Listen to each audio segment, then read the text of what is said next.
welcome back to my life with plants. I'm Newman, and today I'm cleaning up the Haworthias. So this is what I do in the beginning of autumn or late summer. It's actually still quite like summer here. Temperatures are still up in the 30s. We've had quite a bit of rain, and it's very humid. In my growing conditions in the summer, um, I don't water the Haworthias. I leave them be because of the tropical hot summers we have, and the Haworthias tend to rot. And also, the temperatures are rather extreme, as you know. At daily average temperatures in the summer are up to 37 or 38 degrees, and can be even higher than that at times. Combined with the humidity and the Haworthias go into a dormancy. They resume growing during autumn, winter, and springtime. These particular plants will have a lid put over their tray. All the pots sit inside a tray that has, you can just see it in the up above there, that black tray. It looks like that. It's got a lot of aeration, but I cover it with insulation and also put a lid over the top because they stay outdoors all winter.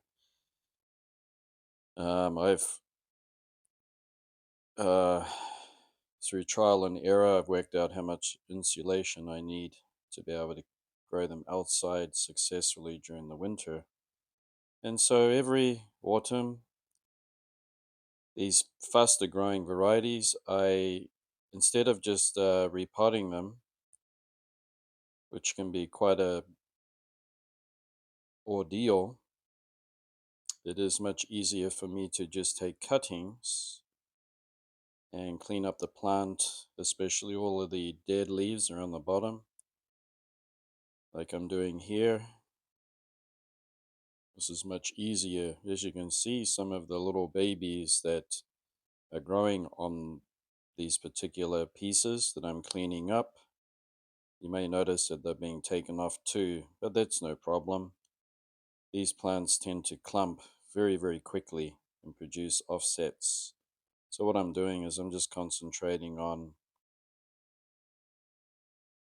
the larger pieces.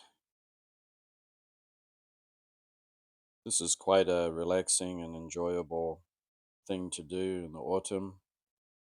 Something that you want to do when you just have some time on your hands,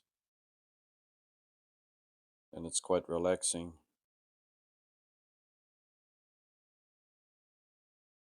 So I have one more here to clean up, and these plants are quite succulent and healthy, even though they haven't had very much water at all. I think I've watered them twice in the cooler weather in summer, so that would be once a month or once every month and a half. And like always, I do a cleanup.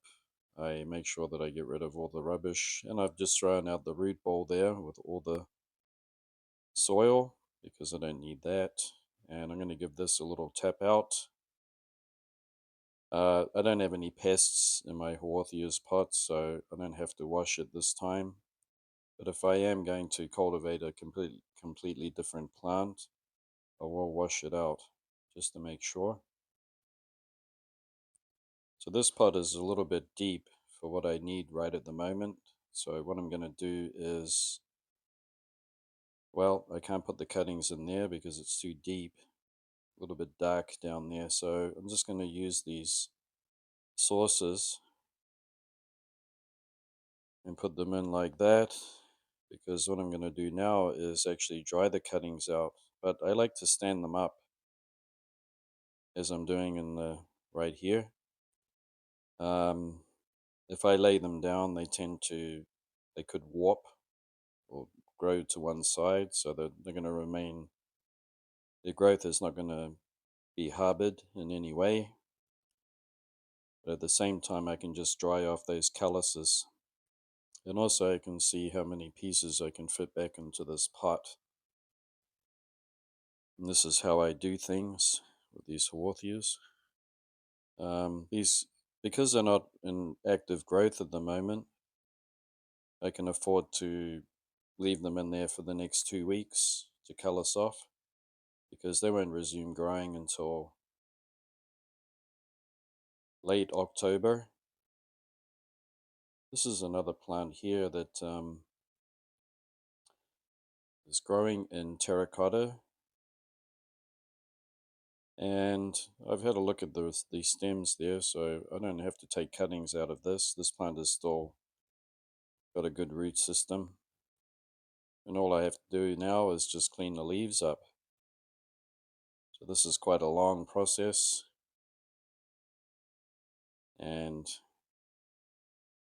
if you enjoy this kind of thing while you're relaxing, having a drink of coffee or tea or your favorite drink, and you can notice that I got one hand over the plants because it's very easy to snap the stems when I'm pulling on the dead leaves at the bottom of the plant there. If I don't hold it in place properly, it's easy to snap them off. So that's why I got my hand gently holding the plants here. I've been collecting Haworthias for, well, ever since I was a child, so I know them very well. However, the big change of climate, moving over here to Japan, has taught me that I have to try to find different ways of growing them than I used to in my previous home home home country, where winters were wet and cool, but never got too cold. We never got frost or anything like that. And the Haworthias were just very easy to grow. I could grow them under a shelter, and they would get a lot of humidity during the winter, and it was cool, crisp air, and they used to grow very well. And the summers there were dry, so there was no actually, the summers there could be wet too, so you had a combination of wet dry cycles, and still the plants needed to be protected a bit. But here in these conditions, we've got much colder winters, much more humid summers with a lot more rainfall, and the winter times here are just very dry. Last winter I recorded 40 days without rain, and once the rain did come, it was just a short rain that didn't last very long at all. Wasn't enough to It was just enough to just wet the surface of the soil in the garden. So generally we have a quite low humidity during the daytime in winter. It's just about 40%, and during the night it can climb back up to about 70 or about there. And these Haworthias really do well with a plastic lid put over them, and it traps some humidity in there, and they grow very, very well. Those of you who live in a climate where the winter is quite wet and you have a lot of rainfall, don't put lids over them, they'll get fungal problems. You're better to leave them out in the fresh air. Yeah. So this actual Haworthia is the same as the other one I took cuttings of. It grows very well. What I've done is I've moved away from Haworthias that are harder to manage, and I've just stuck to the plants that I really like the best because of there's a limit of space.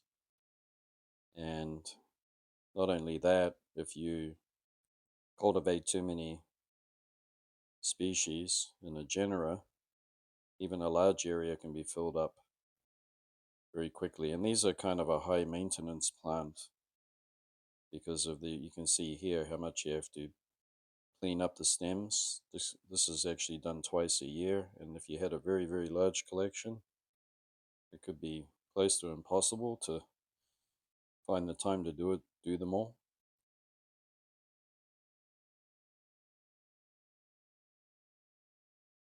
I've had about, let's see, over 10 years of experience growing Haworthias here in Japan, and I used to lose them in winter because of the very low temperatures that actually go down to -8 degrees, and we can have a high of about 10 to 12 degrees during the day. Um, most days are sunny, and if you actually stand in the sunshine, it feels like 20 degrees. However, the air temperature is very cold, and the skies are blue. And during the nighttime, we can get down to -8. So insulation is kind of important because these plants, once you go below 0 degrees, they start getting damage. So that one is all done. And these are actually little offsets, and they didn't do too well. So this is a plant that's really not doing too well in my climate, and there's no need to keep repeating the same failure over and over with it. So I'm just going to keep one pot of it, and I'm going to use this to put these extra cuttings that I've done, but I'm not going to plant them yet. I'll just leave them sitting in there. And actually that soil is still good soil. Those plants were put in there quite recently, actually in the beginning of spring, and they haven't really done anything. So what I'm going to do now is I'm just going to have a checkup on other Haworthia plants, make sure that they're doing well too. So here we have one that was quite expensive. It was actually $20. It's quite a lot to spend on a Haworthia. It's a multi-hybrid, and that one didn't need any work. This is a truncata. So truncatas, if they have dry leaves on the bottom of them, you can just pull them off. And these particular plants have big fleshy taproot, so repotting them is not necessary. It can be done every time it fills the whole pot out completely.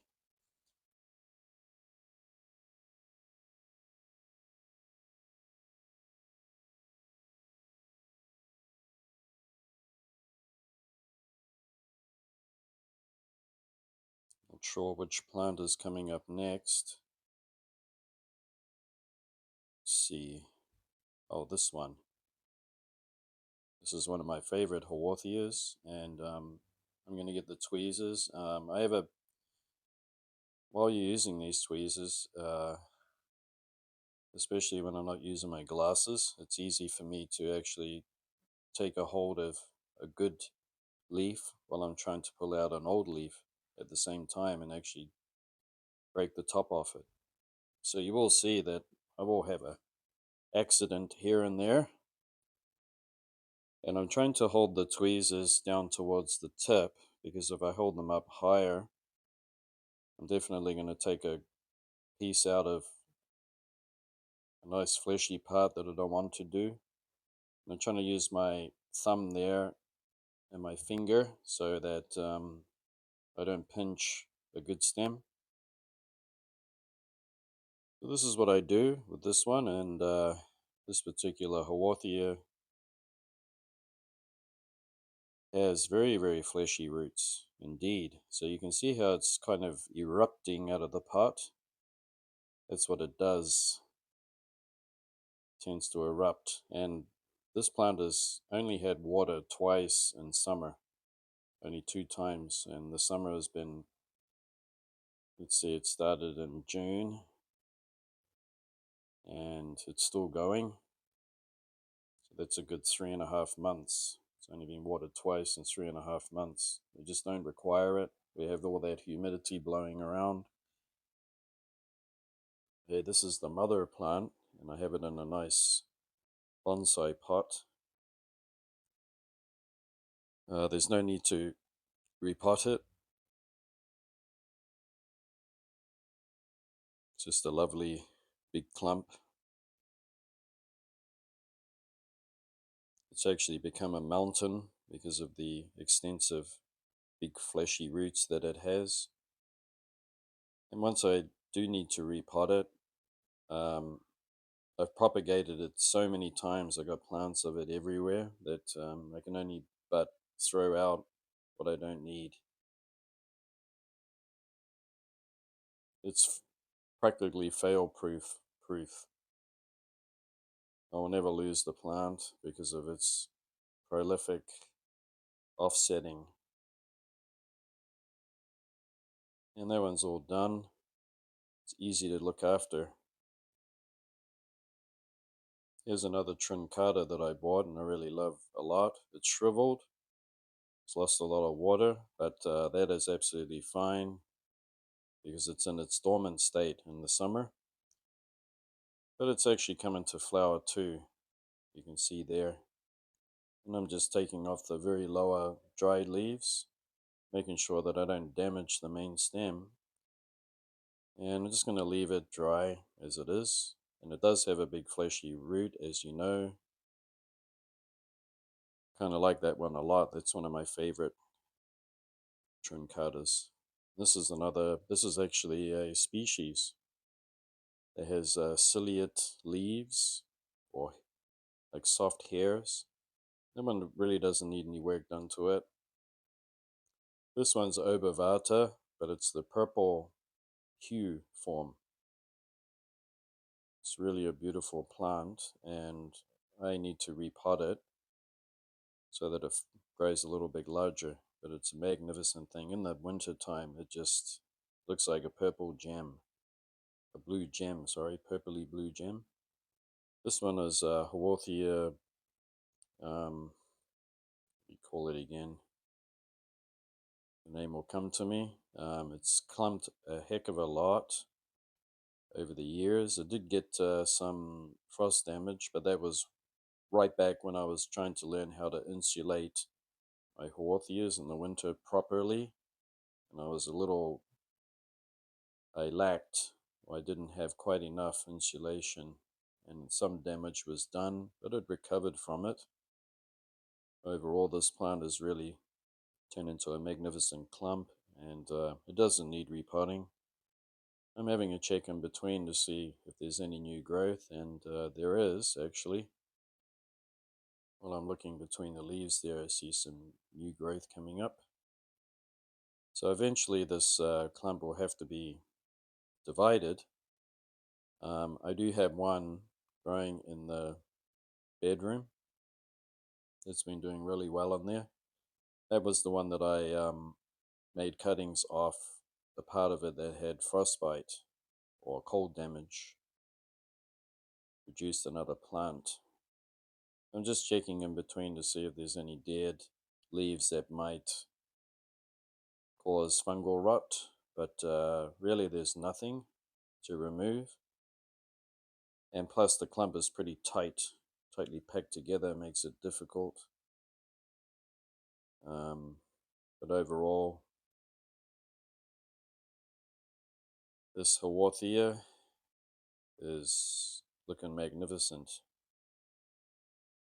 And it was actually a gift from my neighbor. So originally I did have one, and because I didn't look after it in the winter, I lost it from the cold. And then the neighbor gifted me one, and that is the result after a few years. It's grown into a nice plant. And this one is a hybrid, which is very valuable, but it grows steadily. It's got very, very shiny, magnificent dark green emerald leaves.